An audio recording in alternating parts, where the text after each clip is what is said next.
Understanding MongoDB for data storage is crucial for developing efficient, scalable applications. Whether you're building a robust backend or a simple application, knowing when and why to use MongoDB can help you leverage its strengths in dealing with data. So far, we learned about the farm stack, which includes FastAPI for the backend, MongoDB for data storage, and React for the front end, providing a robust framework for web applications. We set up a basic FastAPI application that offers endpoints for user management and integrated MongoDB using the motor library for asynchronous data handling. We also created a React front-end for interacting with the FastAPI backend, allowing the addition and retrieval of users. Finally, we refactored our API calls to use Axios for cleaner code and better error handling, while emphasizing the importance of hands-on practice in application development. Now, we will dive into why you should choose MongoDB for data storage, highlighting its key features, benefits, and practical examples. Let's kick off by discussing the primary reasons for using MongoDB.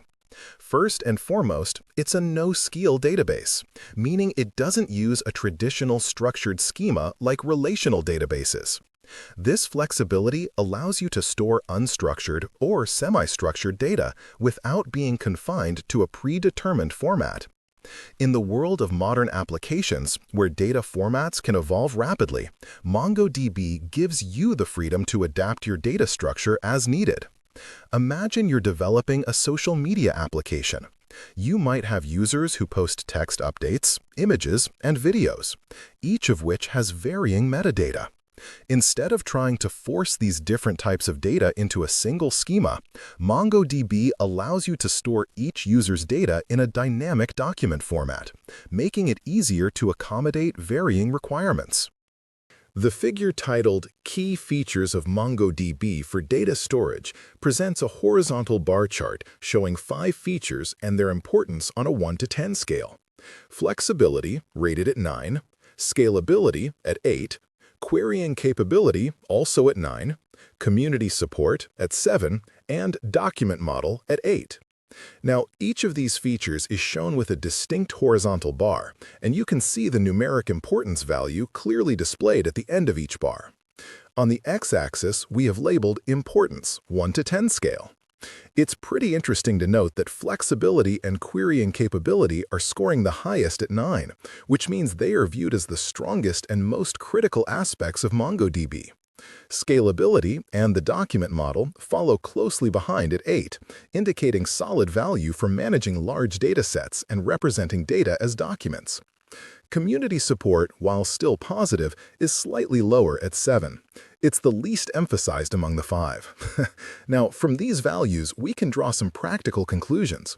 When you choose MongoDB, you can definitely expect exceptional flexibility in schema design and strong, expressive querying capabilities as its primary strengths.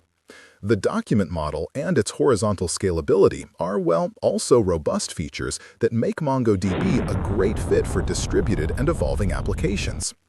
Although the community support is decent, it's wise for teams to also rely on official tools and documentation to bridge any gaps that community resources may not cover as thoroughly. Now, from these earlier examples, like dynamic user documents, geospatial queries, and sharding, this chart really drives home that MongoDB's core capabilities align with the design choices we've highlighted.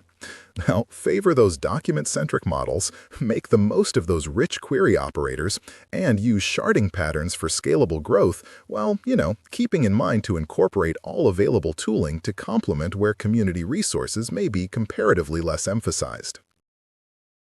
Now, let's take a look at how we can define a new user in our MongoDB database using the motor library, which allows for asynchronous interactions. First, we establish a connection to the MongoDB server by creating an async.io motor client instance, and we'll specify the URL of our database. In this example, we're going to connect to a database named SocialMediaDB. Next, we define an asynchronous function called createUser, which takes 3 parameters: name, email, and posts. Inside this function, we prepare a dictionary named userdata that holds the user's name and email and, you guessed it, an empty list for posts. This flexible structure allows us to adapt and expand the data we associate with a user, pretty cool, right? Reflecting real-world scenarios without needing to alter our database schema. After forming our user data, we utilize the insert1 method of our database to insert this document into the users collection. The result of this operation is captured, so we can return the newly created user's ID. This process really showcases MongoDB's document-oriented approach, enabling those dynamic user structures that evolve alongside our application's needs. Now, let's dive into implementing a basic sharding strategy in MongoDB to enhance scalability. Sharding is a fantastic way to distribute data across multiple servers, and trust me, it shines during high-traffic scenarios. So, in our example, we're going to issue a command to the MongoDB admin interface, specifically targeting the user's collection. We'll utilize a hashed key based on the _ID field. Now, why do we choose to hash the _ID? Well, it ensures a balanced distribution of user documents across various shards. Pretty clever, right? This approach really boosts performance under heavy loads by preventing any one shard from becoming a bottleneck.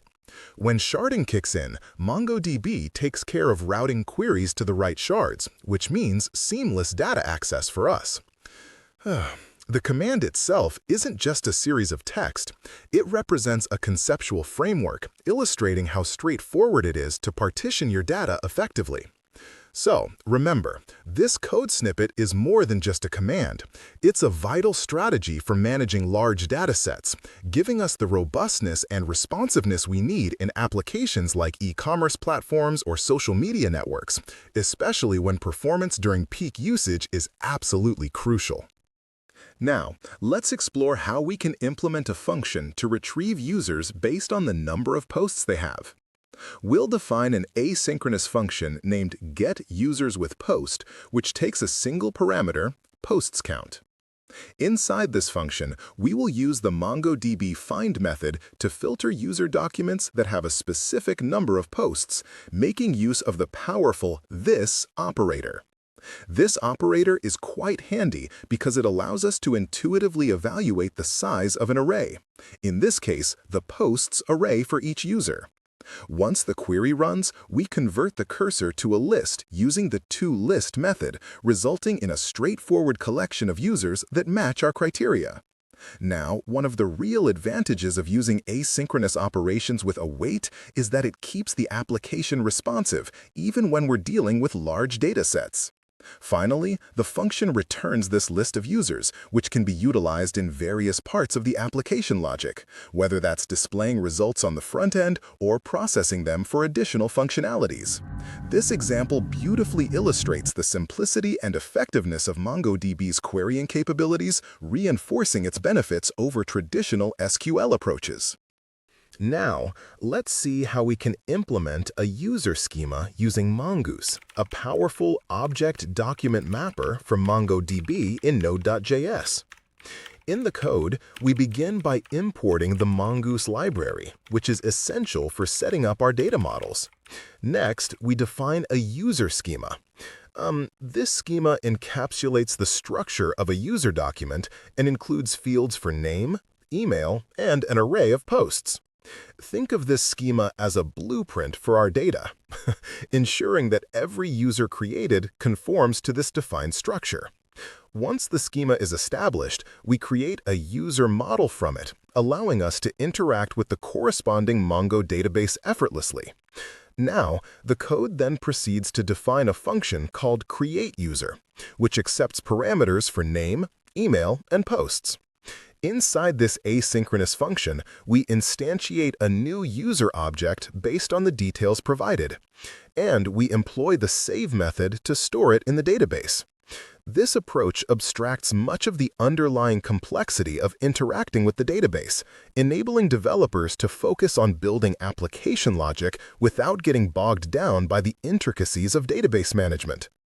Now, let's implement a location-based query using MongoDB's powerful geospatial capabilities. This code defines an asynchronous function that retrieves users based on their proximity to a specified geographic point. It takes three parameters: longitude, latitude, and maximum distance, making it flexible for different search needs. Within the function, we construct a query that utilizes the .near operator, specifically designed for geospatial searches. By setting up a location field in our user documents as a geospatial index, we allow MongoDB to efficiently find nearby users. The query forms a point geometry with the provided coordinates, ensuring that our functionality is both accurate and effective. Now, the .max distance parameter allows us to limit our search to users within a certain distance from the point. This feature is especially useful for any applications that rely on location-based services.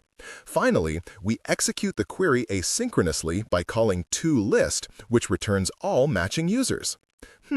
This implementation highlights how MongoDB's geospatial querying capabilities can significantly enhance location-aware applications, improving user experience and offering competitive functionality. Now, let's dive into implementing a multi-document transaction using MongoDB in Python. This code snippet will show you how to create a new user and a corresponding post, all within a single atomic transaction. It's super important that either both of these operations succeed or neither does, as this is crucial for maintaining data integrity. So, we begin by establishing a database session with start session. This allows us to execute multiple operations within the same context. Next up, we'll use the start transaction method, which signifies that everything we do afterwards is part of a single transaction. In this block, the first thing we do is insert the user data into the users collection. And here's a neat part. We retrieve the resulting user document's ID, which we'll use when adding the new post to the posts collection. This links the post to the user effectively. Now, if anything goes awry during this process, the transaction will roll back, keeping our database in a consistent state.